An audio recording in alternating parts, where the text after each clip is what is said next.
Hi there, and welcome to this episode of Write With Me at IELTS Juice. Today, we have a unique essay. Here is the rubric, and it says, in some countries in Europe, some children from the age of 11 or 13 go to schools. So these are schools in Europe.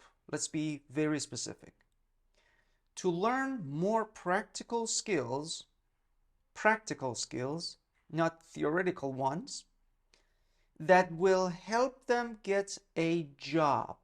So these are specific courses focusing on practical skills like carpentry, welding, cooking, maybe some other, maybe art, maybe music, but something that you have to actually do versus something that you open a book and you sit down and just look at the teacher, or you look at the book, or you look at the website, any website for that matter, I mean, and you start learning. This is something that you need to do. That's why it's called practical. Let me continue with the rubric. Other children stay in schools which provide a more general academic education. That's what I just explained. A more academic education is more like when you open a book and you just absorb the information.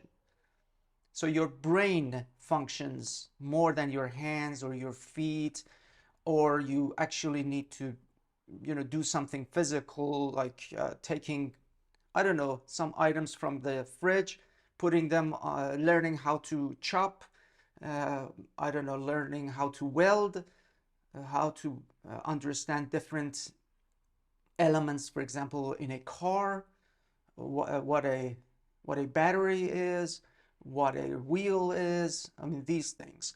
So we need to draw a line here.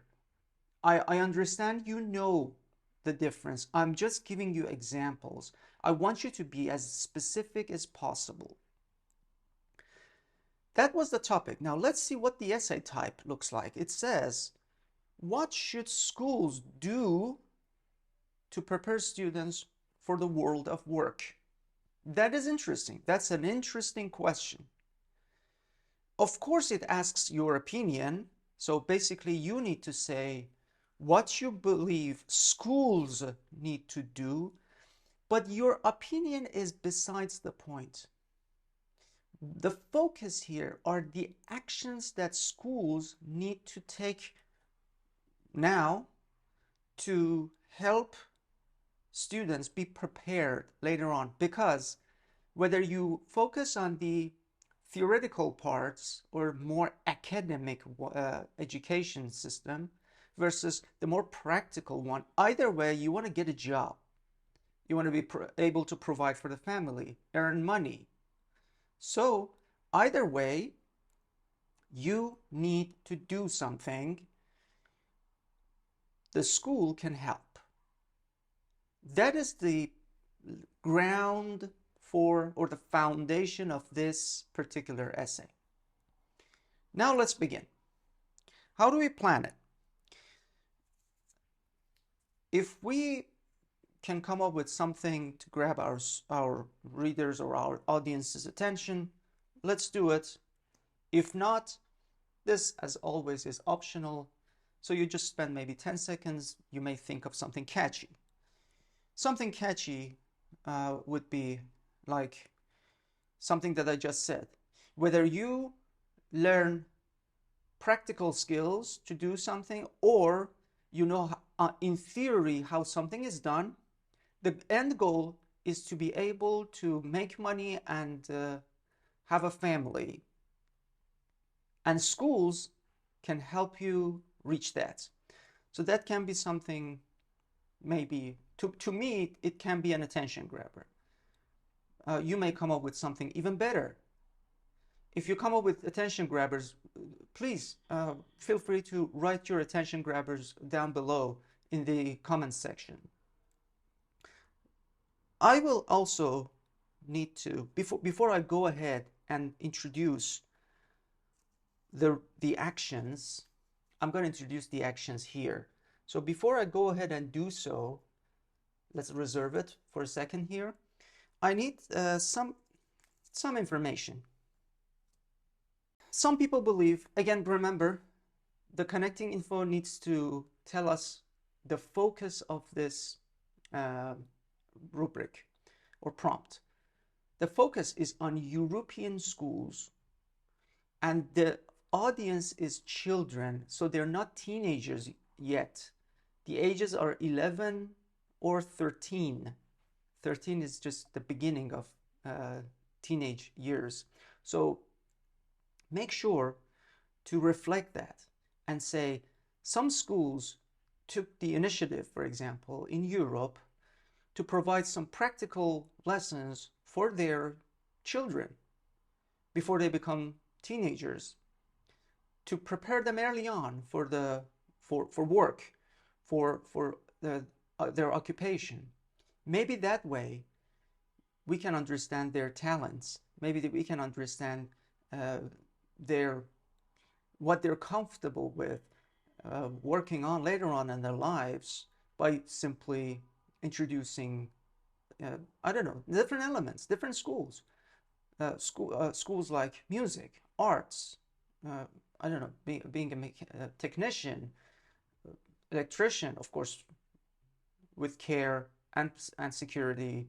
So with all those elements involved. And then I'm going to say in my thesis statement the actions that I believe schools should take. Now, from this point on, I can expand this and I can say, okay, it cannot just be limited to Europe. Other schools on the planet can do the same thing.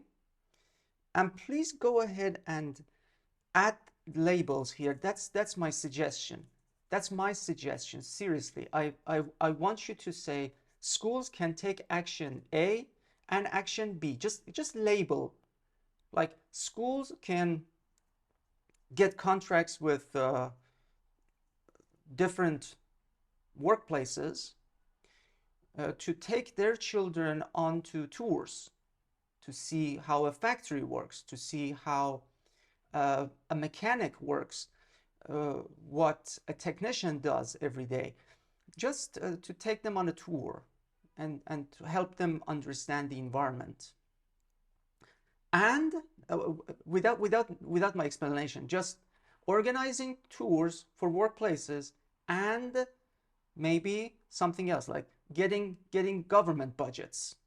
So these are the two actions schools can do to help children find their dream job, find the job they're comfortable with, but introduce them here. And then you, of course, need to, for every action the schools should take, you need to devote a paragraph. That's my suggestion. Yes, you can write all actions in one paragraph, but then you will end up with a giant paragraph. It's very hard to actually organize that, so I don't recommend this. This becomes a huge paragraph, maybe 170, 80 words. That's big. That's like a task 1 you put in the middle of your task 2. It's very hard to manage. It's risky. I don't want you to take that risk. My suggestion would be to focus on every action in every paragraph. So what I'm going to do is I'm just going to say, I'm going to focus on developing action A. What, in my scenario, action A was to arranging tours. Good. Don't forget to add the topic sentence. Remember that the topic sentence is a short sentence that is welcoming.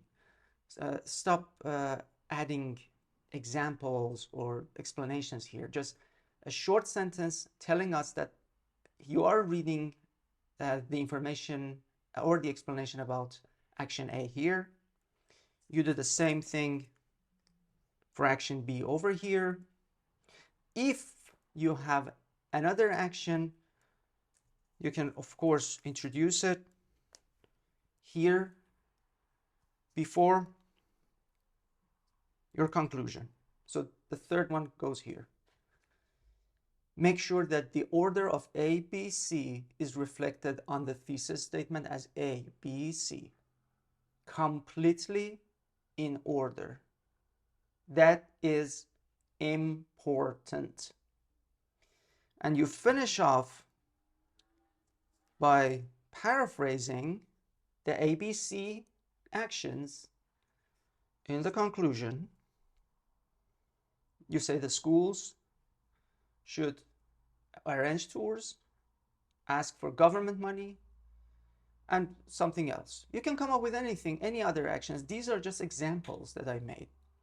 You may say fundraising by their parents, or even better, have a meeting with their parents, see what their jobs are, and maybe they can, every parent will arrange a tour for the entire school. So during the school year, every week, they know they are going to visit somebody's parents' job environment, workplace. I'm just giving you examples. Once you paraphrase, and paraphrase means you actually say the same message but in different words, then you can come up with some predictions or suggestions. I'm saying this because I don't like one sentence paragraphs. So make sure your paragraph has at least 2 sentences. No new information, just maybe you can start suggesting. And you can say these actions can be introduced not just to schools, but maybe the education system as a whole. So you can directly, my suggestion would be to start negotiations with the head of education system in every district or in every state or province or maybe country. That can be a suggestion. Prediction. Prediction might be, yeah, if schools start taking these initiatives, our children, our future generation will be able to find jobs better, easier, faster. Now this can be a layout for your paragraph. It can be formed in 2 paragraphs with 2 body paragraphs or 3 body paragraphs. Either way, it works this way. And if you wish to see one sample done and improved on the same task 2, click over here. If you wish to see other planning for essays, letters, or reports, click over here. And remember, eat healthy.